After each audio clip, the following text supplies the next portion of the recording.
Sex is designed by God, no doubt. ఆదాము అవ్వని దేవుడు సపరేట్గా రూపించాడు, ఒకేసారి రూపించలే. ఆదాన్ని రూపించాడు, తర్వాత అవ్వని రూపించాడు. ఇఫ్ ద సెక్స్, చాలా మంది అనుకుంటారు sex is only for reproduction.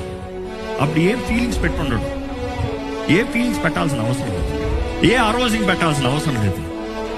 Just give birth, give your seed, give birth, done, job done, assignment done. ఈ అట్రాక్షన్, ఈ ఫీల్, ఈ కెమికల్ చేంజెస్, ఈ ఎమోషన్స్, ఇంకా కడుపులో బటర్ఫ్లైలు ఎగురుతున్నాయి, ఇవన్నీ దేవుడు పెట్టాడు. He has put that emotions, that feelings, that excitement, that pleasure దేవుడు చేశాడు.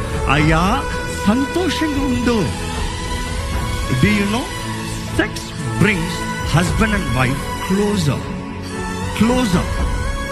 కానీ ఈరోజు దుఃఖకరమైన విషయం, సర్వే చెప్తుంది హస్బెండ్ అండ్ వైఫ్ సెక్స్